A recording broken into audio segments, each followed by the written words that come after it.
Good morning, We are. everybody. Hey, Johnston with the Bar Hill Group at Remax Camosin, and I'm trying to figure out where all the buttons are here. Good morning, everybody.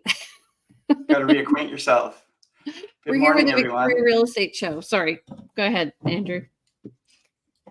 Oh, just saying good morning to you guys and to our loyal audience. and yeah, welcome everyone. And let's welcome Jen Lowe as well, our resident mortgage broker. Good morning. Oh, how's everybody's week gone? Crazy nuts. You, Jen?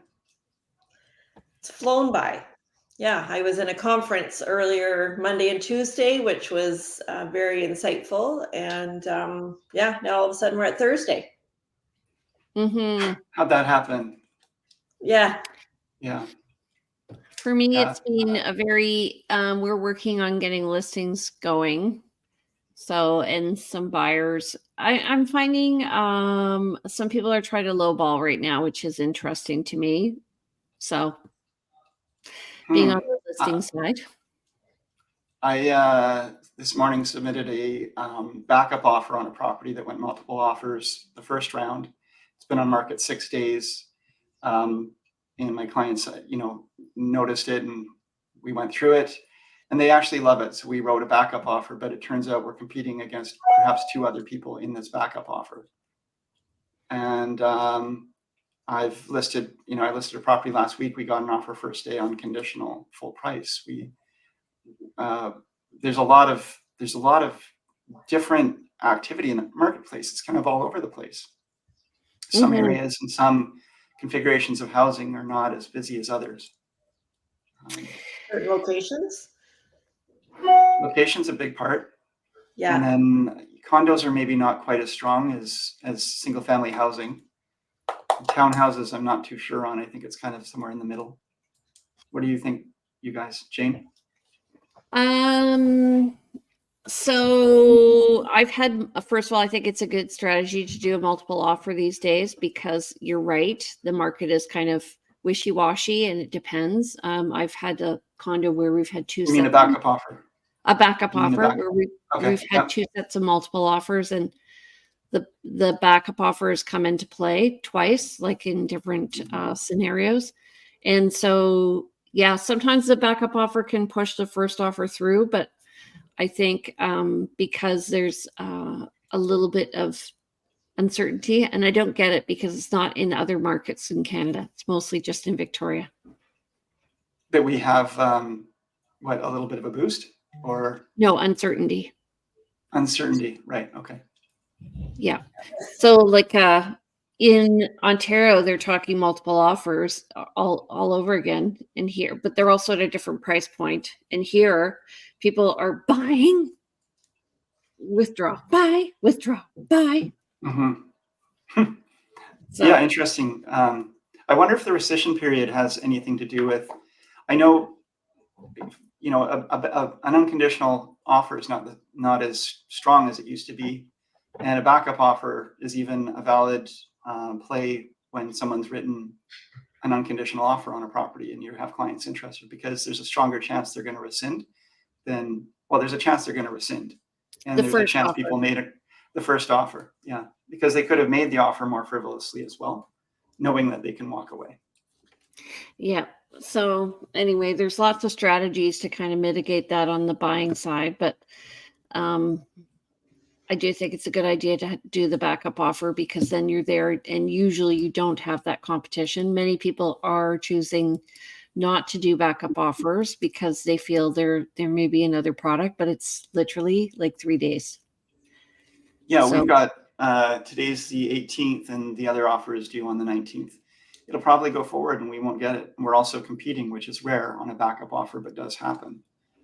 So a couple hurdles there, but it's worth the chance because we're not tying ourselves up for long. So, I mean, one strategy is just to tie yourself into the backup offer on the day of the initial offer. So just subject to the first offer collapsing. Yeah, absolutely. And then you are tied in for a bit of a longer period. And that's where that fear for buyers is, what if something else comes up that, and then from the selling sides, not every seller wants to stage with a backup offer. There's lots of pros and cons to that, some legal ramifications. What happens if the other offer, the first offer, wants to extend their conditions or change their price? The question is, does that put the first offer into a primary position? And there's differing opinions on that as well. And language in the contract can help clarify that. Yes, Jen. You never know from the lender side too, if on the first offer, if they've put a really short financing clause, or like, say they put 5 days, depending on which lender they're requiring their financing from, if they don't get it in time, and like if there's certain credit unions right now are taking longer because their rates are lower. And so we're getting these emails, please bear with us, their turnaround time is lower. So their desks are full of applications, right? So they're taking time to go through them. Yeah. You can't just really quickly. Yeah, right. So I had an interesting, go ahead. Never mind. No, I don't want to talk about it actually, because it would identify the clients if I even just talked about the scenario. So. Okay. Yeah, we do have to be careful. Yeah. Okay. So just so you know, guys, we offer lots of little gems of advice. So please like us. Yeah, I'll talk about that issue. I'll talk about that event that happened in a future episode when there's more distance between. Okay. Yeah. Please subscribe to us if you do like the show, and you can go to each of our YouTube channels, and they are in the comments. Also, please comment if you have any questions. We'd love to hear your inquiries, and don't forget to share it to somebody who's buying or selling, because really this is great information. And I know people are watching it after the fact, but I often get questions that I think you could just watch the episode and you'll probably get a very in-depth answer. Anyway, here's the market for the last 7 days. Andrew, you want to take it away, buddy? April 18th, 2024, 356 new properties went on market in the last week. 165 properties went pending. So our ratio is getting closer to 50-50, not quite, but maybe 40. 46. 40-60, yeah, 45-55. Let's quibble about that. Price decreases, though, 137. Quite a lot of price decreases are happening out there. And that's showing that, again, the market has a lot of listings on, and not all of them are selling. So people are having to get sharper with their pencils. 5 property increased price. 3 properties came back to market. 153 properties transacted. 35 properties expired. It's not a high number of expiries, really. It is showing that people are, I would say that indicates people are adjusting their prices and getting to sold eventually. 3 properties withdrawn. And if you compare to the week before, there were more listings came on, 411. But I think that might have been also because it was the week after Easter, and there was probably a bit of a backlog. 143 properties went pending. So we're increasing pending properties week over week. Similar number of price decreases. 6 price increases, 3 back on market, 79 transacted, 35 expired, same as this week. So again, just a small number of expiries really, and 6 withdrawn. Comments, you guys? Yeah, expired could mean they've taken it off the market. We have in one case. So just so you know, in our contracts, if it's expired, the contract with the realtor is actually still enforceable for 60 days. So if somebody comes in and writes an offer, then you go through the realtor.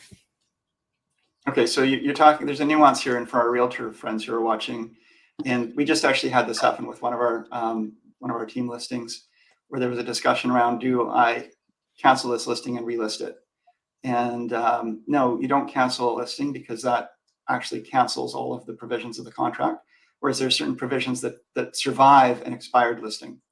So when we do a change order, we expire the listing, change the expiry date rather than just cancel. Yeah. And that's just the cleaner way to do it. And it's just better practice for us. Better business practice. Okay, and then month to date, here we are at 282 net unconditional sales. That's compared to 637 for the month of April in 2023, and up from 131, so over 50% more, or 100% more than last week. New listings are at 823. That is incredible, considering last week we were at 466.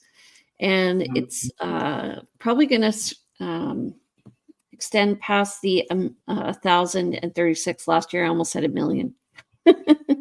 Total active listings are at 2,896 right now. That's compared to 2,043 for April of last year. So we are definitely up in inventory. And active listings, you can see, really we're only up 95, but that's because our list to sale ratio went from 35 to 45 this week. So we're doing well. Market's picking up. Yeah, I think everything's kind of tracking with what how I thought it would track. I mean, we're getting busier, and people, I think, are anticipating or hopeful about a change in interest rates in the near future. Maybe not super near future, but sometime this year things will start tracking down as opposed to staying steady or going up. And the closer we get to that, I think the more people will get interested in taking action. So there are people now getting ahead of that. You've got to get ahead of the people getting ahead of it. Which is why you got to look when other people aren't looking. Yes. All right, Jen, anything new on the financing side? Well, the inflation numbers came in for the month of March, and they ticked up a little bit to 2.9. There's definitely a bit more concern about how many rate drops we're going to get this year, which is annoying. Originally, we were told there was going to be 5 rate drops, and now it seems to have dropped down to about 3 rate drops. So what it says to me is, those people that are waiting and hoping for rates to drop, don't wait. Just jump in, go with a shorter term fixed rate if you're really wanting to get the lowest rate right now. So I was looking at the interest rates the other day, fixed versus variable, on your app that I now started playing with. Awesome. And it looks like fixed rates are lower than variable right now. Much lower. Like over 1% lower, which is opposite of what it normally is. So they're betting the market is going to go down too, right? Okay. So for someone who's on a variable rate right now and was looking to switch over, would it be a good time to talk? It'd be depending on their circumstances, it'd be a good conversation to have, to take a look to see if it makes sense. You have to pay, if you're looking to get the best fixed rate, you'd be paying a penalty on your variable rate mortgage to get out of that. Right. It's always worth talking to your mortgage broker and exploring your options for sure. Fair enough. Okay. The concern is that it's just when we, we're hoping for a rate drop in June. When are all these rate drops going to happen? And if they're now saying if it's going to be under 1% by the end of the year, that to me is more focused, or definitely looking at a 3 or 4 year fixed term is a better way to go, because those fixed rates are so much lower than the variable. Right. Sorry, and you're initially at a lower interest rate. Yeah. When you're saying at more than 1% lower. Yeah. Sorry, I'm trying to remember what you said exactly, but. So if you've got a variable's based on prime, and prime right now is 7.2. So let's just say your variable is prime minus 0.5%. Your variable rate right now is 6.7. You can get a 3 or a 4 year fixed for just over 5%. Yeah, makes sense. Right. Yeah. I like it when you say the real numbers. Yeah. Okay. Yes. Then I know what you're talking about. Yeah. It really, from a payment standpoint, everything, security, we are in a very volatile market right now that the goalposts keep changing. So when you said we're going to be down 1%, what are you referring to? The points that are going to prime. Okay. Prime. Yeah. So, and we're at 7.2. So it could possibly go to 6.2. So still fixed is better. Still fixed is higher than variable at this point. Fixed is lower than variable. Lower than, yeah. I guess it depends also on what the banks do in terms of their incentives, because, you know, people do get prime minus X. So, but right now, what are they doing in general around prime in their offers around prime? Using those numbers, we were assuming prime, you had a discount off of prime of 0.5%. Yeah. So I was basing those numbers. Yeah. And which is on at times it's been, right. Okay. Can people buy down a rate like they do in the US? No, I didn't think so. Okay. All right. Let's get to the other, the Canada's federal housing plan. So I went and was reading it over, and, you know, some of the stuff has already come into play. So that's interesting to me. So they do want to build more homes. They want to make it easier to own or rent a home, including having a federal a tenancy application or a tenancy agreement, which is interesting to me because moving here from Ontario, things changed a lot. As a tenant. Pardon? Or as a landlord? As a landlord or tenant, you mean? As a tenant, yeah, just what the deposit is and what the rules, and like there's a lot of nuances that are local as well. And then helping Canadians who can't afford a home. So they're talking about more affordable housing. And I go into a little bit of detail here. I will put the link in our chat here so people can see it in the comments. It is actually a good document because they are going to follow through with all of this, you guys. So the first one is building more homes. So they're providing incentives for builders between April 16th. So that started 2 days ago, 2024, and if built before January 1st, 2031. And they have to be available by 2036. So they're going to be providing financial incentives for builders. And I don't know the details of that. But they're already doing this. So they're aligning the zoning with what people have in the zoning and approval process. So the OCPs, essentially, they're making sure that the zoning is matching what the current OCP is. So that way that people don't have to wait to get approval for planning of communities. And then they're incentivizing owners to build suites. So they're providing a little bit of money. We actually have a rental that we put a heat pump in just because we were on oil. It just made sense. And we could write off the cost of that heat pump in the first year, which was interesting. And then they're looking at prefabricated housing. So trying to really incorporate technology into the building of houses. I know they do that in Quebec. So the 3D printing of houses, I don't know how big they are. Wow. Yeah.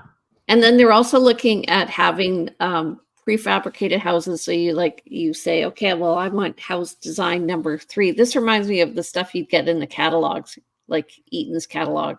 That's a 1250 house, they'd call it. And so you'd get a kit. There are some in downtown Victoria, which are character homes now. Mm-hmm. And then they're also looking at incentivizing people to go into trades, which I think is a good idea. Anyway. I think that's really an important piece, because if you're going to have young people incentivized into housing, it's really important to have the trades and the people to build it and have the skill set in our labor force to be able to build these things. Because that's how we get more homes. Yep. Okay.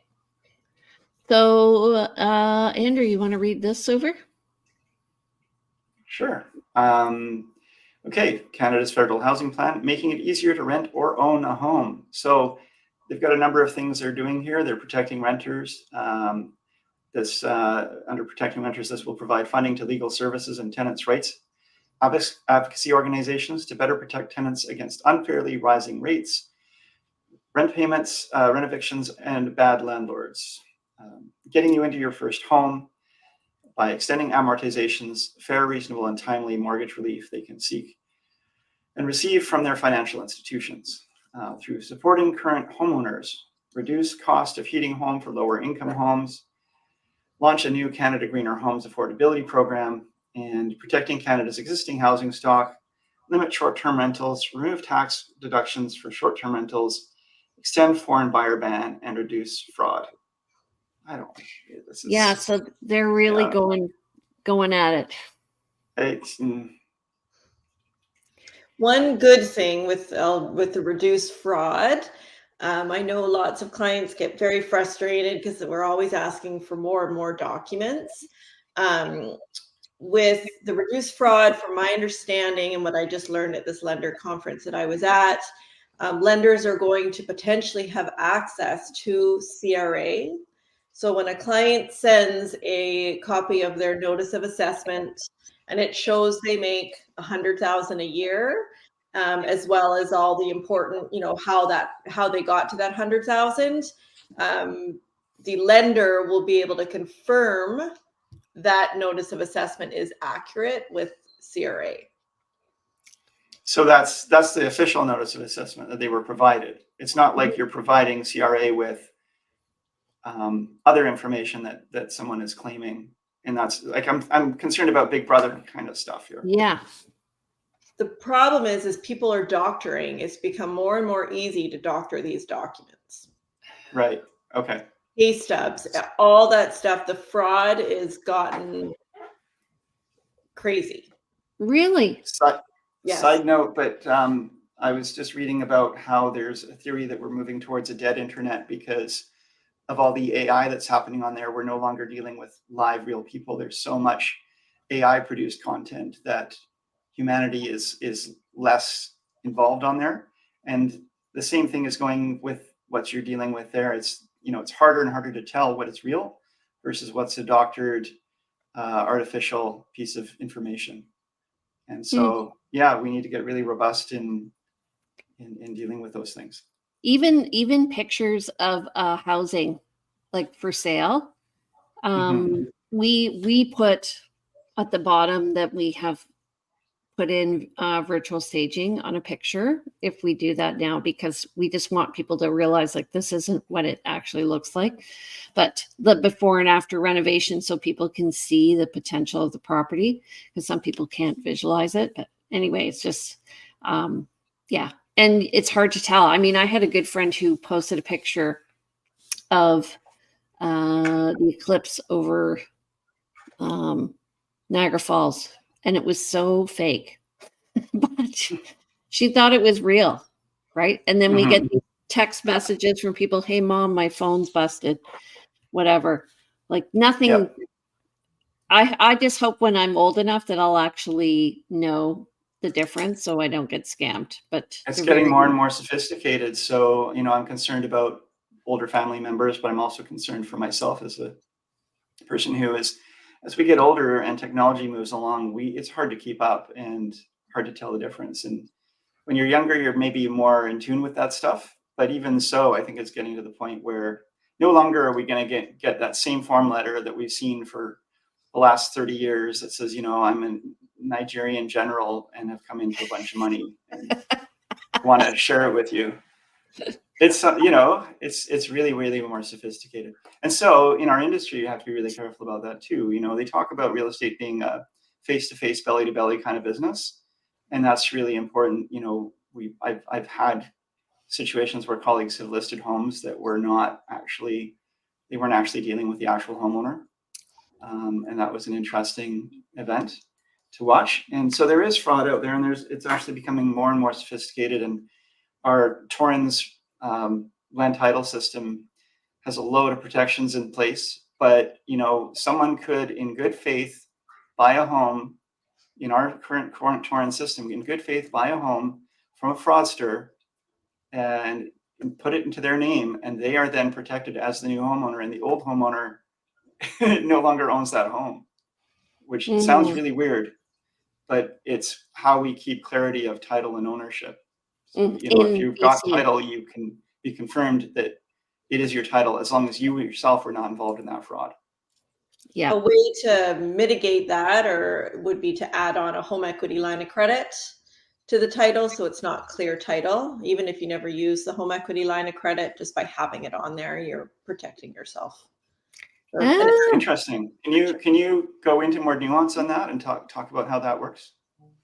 Yeah, so by setting up a line of credit, it's just say you set it up for 150,000 or even 100,000. It's just available to you if and when you need it. There's cost to set it up. There's a legal cost because you are putting it on the title of your property, of your home. But other than that, there's no interest costs or anything unless you use it. How does that protect someone from a fraudster selling your home, pretending to be you, selling your home, and then the title's transferred to someone else who bought it in good faith? Because it's not clear title anymore. So there's an added level. You got to remove that line of credit. So there's some extra oversight in the transaction, is what you're saying. Yeah. Yeah. And then there's also mortgage insurance, title insurance, that is, sorry, not mortgage insurance. Title insurance. Which would protect, title insurance would protect a seller against title fraud as well. Yes. Or a buyer. I guess it would protect the buyer, but would it protect them if their property was sold from them? Check your insurance documents and talk to your insurance folks. Yes. Yeah. But I think that that's another product that could help. Yeah. Okay. So what do you guys think of this federal housing plan?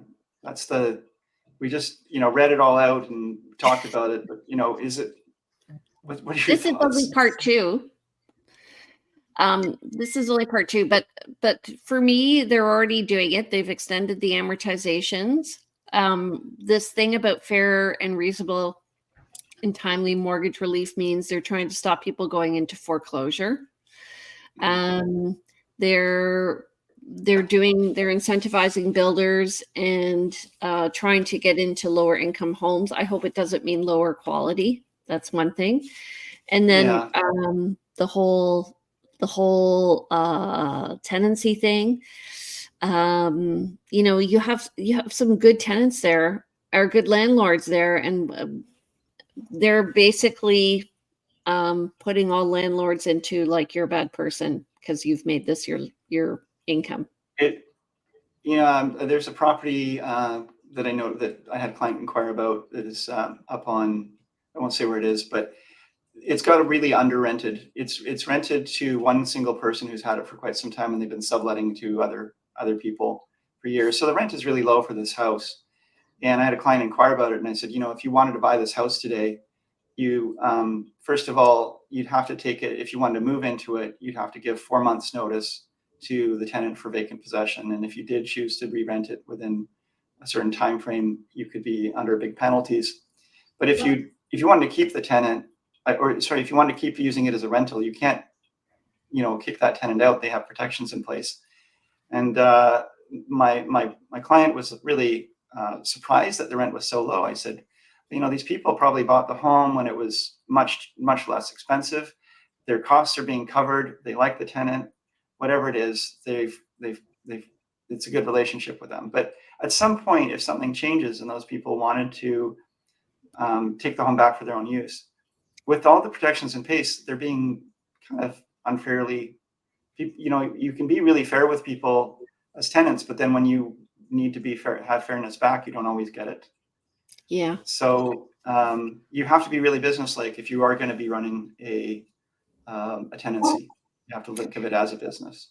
I definitely ask people when they want to be landlords if they're comfortable dealing with people, because it does take a certain personality. You have to be very no nonsense, and you have to keep on track. So now you need 4 months notice before you do an increase in your rent. So if you forget, like it happened to me, we were going to do it just before COVID, and then COVID hit. We missed it, and all of a sudden, like 2 years of no rental increases, and our mortgage didn't go down.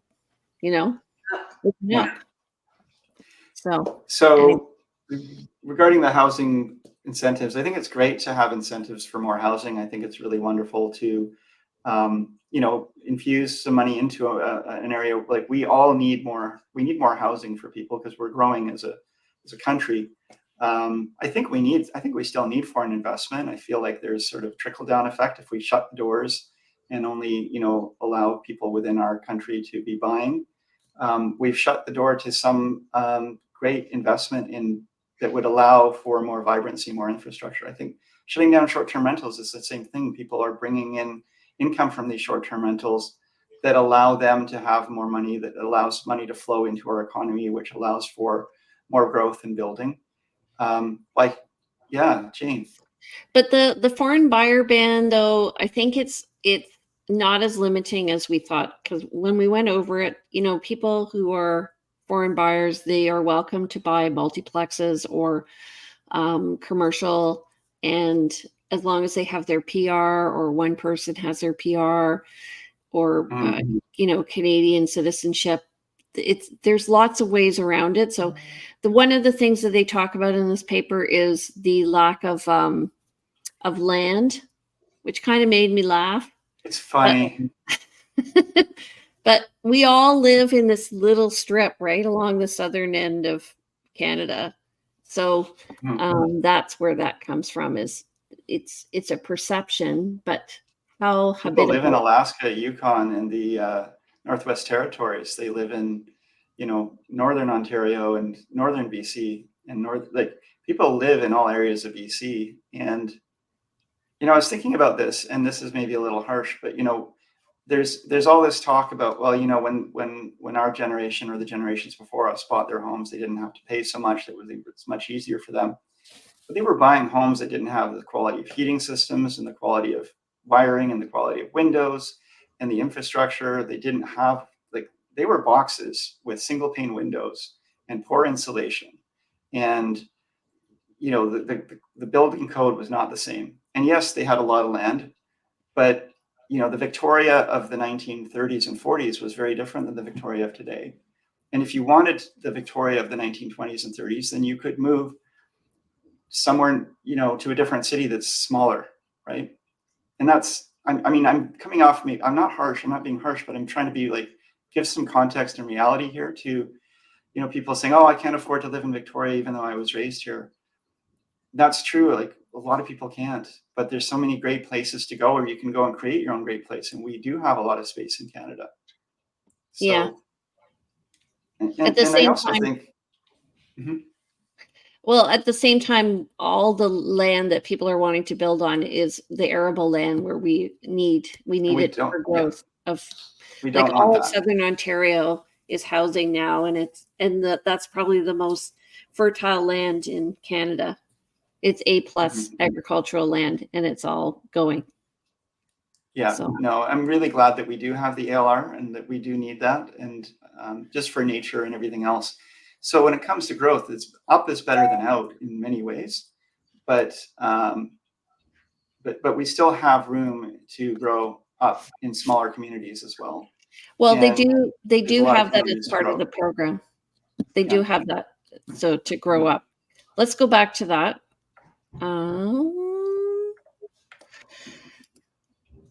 Okay, so the other thing is CMHC is contributing $3.83 billion to support the creation of 15,000. That's not a lot. 700 new affordable units.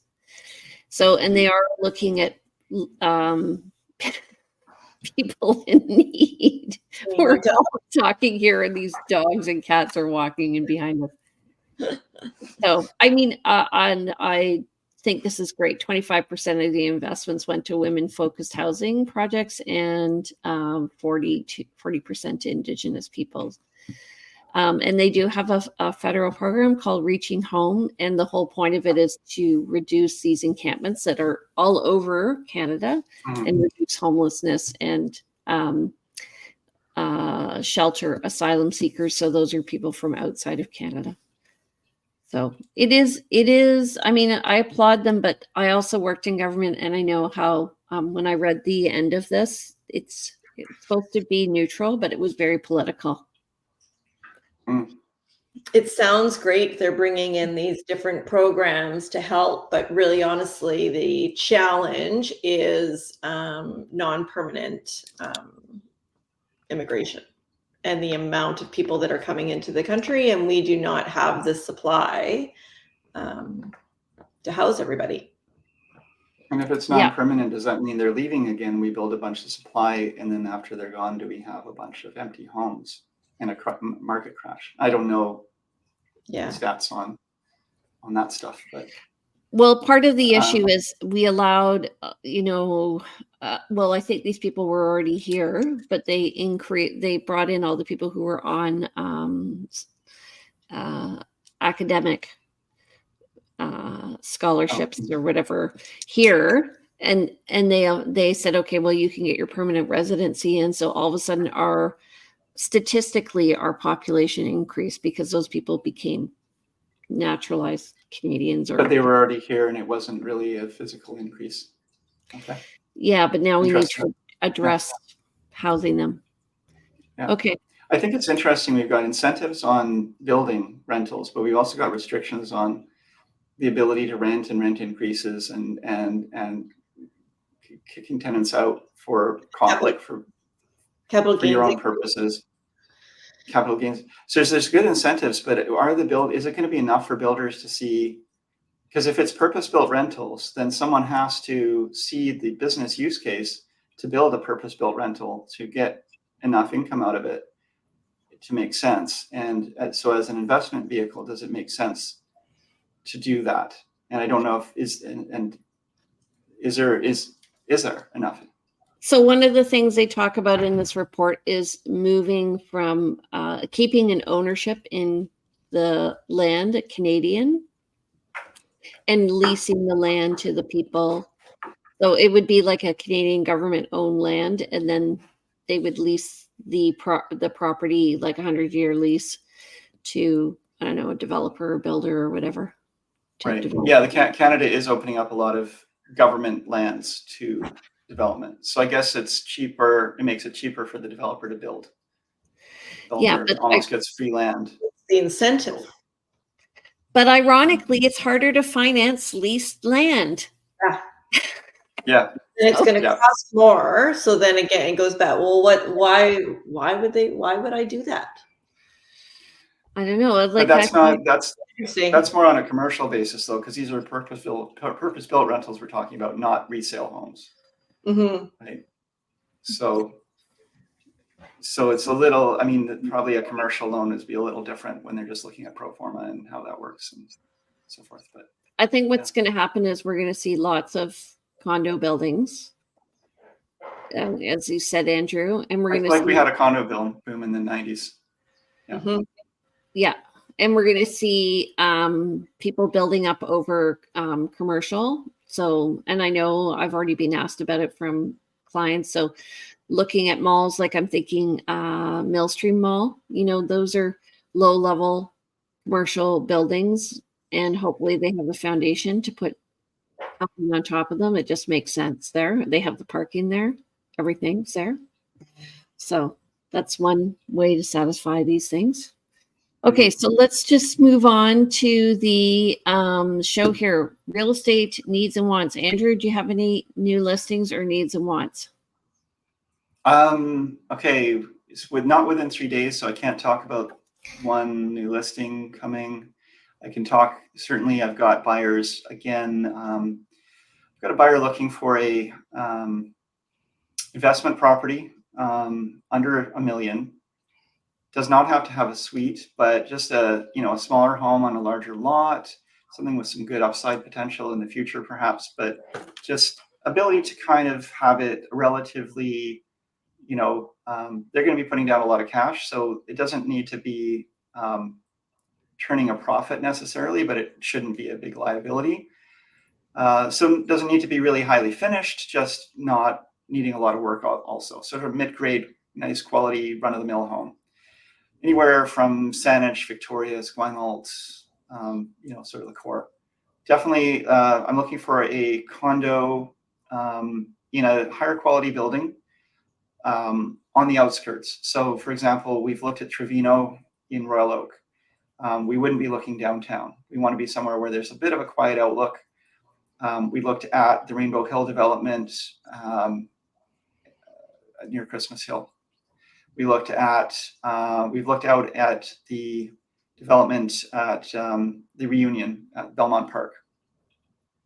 So, and I've sent them over to look at some stuff around Royal Bay and so forth. So we're looking Langford, Colwood, they commute. So somewhere along that corridor, Langford, Colwood, we're somewhere from Saanich over.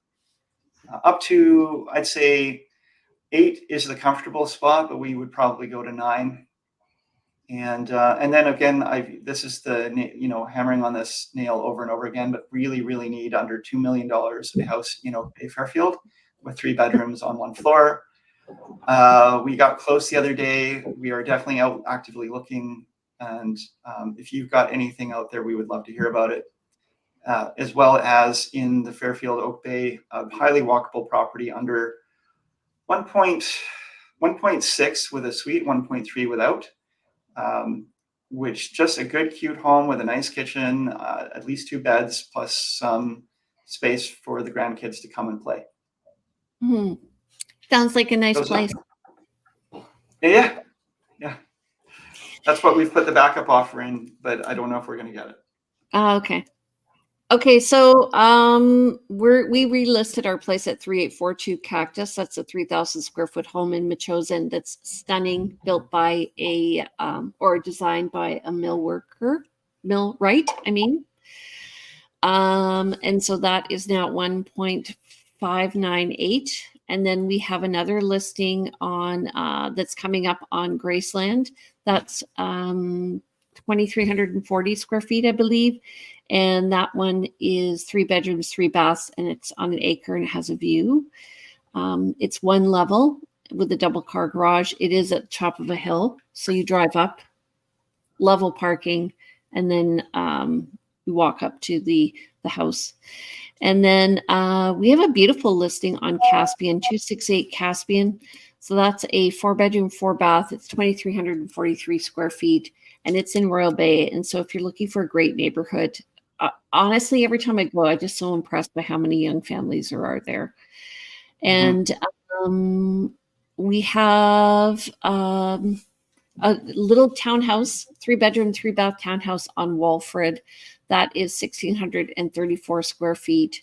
And that's priced at $775. And it's a nice little townhome. It's nice and tidy. It's in a 4-plex. So there's no strata fees for that one. So that's awesome. Anyway, okay. So I got to go do a condo or a townhome walkthrough today. What are you guys doing today? Responding to emails, doing a bunch of hoping this offer comes together. So I'll be managing this, working on my CRM because I'm switching some things over, and just taking the day where I come. I've got a showing at 1. Be jumping around a bit today. Okay. And how do people reach you, Andrew? Yeah, reach out. I'm at 250-360-6106, phone or text. info@andrewplank.com is the email. I'm on Instagram under Plank Andrew, or the website is andrewplank.com. Okay, Jen. Jen Lowe. I'm at 250-217-4925, and email is j.lowe@dominionlending.ca, website jenlowe.ca. Okay, and you can also get in touch with me. I'm Jane Johnston. My number is 250-744-0775. My email is briarhillgroup@gmail.com. You can check me out and my team at briarhillgroup.com. We also have these shows on more at victoriarealestateshow.com. And don't forget to look at me on Instagram at realtyteacher_Remax_Victoria, or the Briar Hill Group on Instagram. Also, if you want, please come and see our show. We're on every Thursday morning at 9:30. Don't forget to like and subscribe to us. Take care, everybody. Have a great day. Thanks, everyone. Thank you. Bye, guys.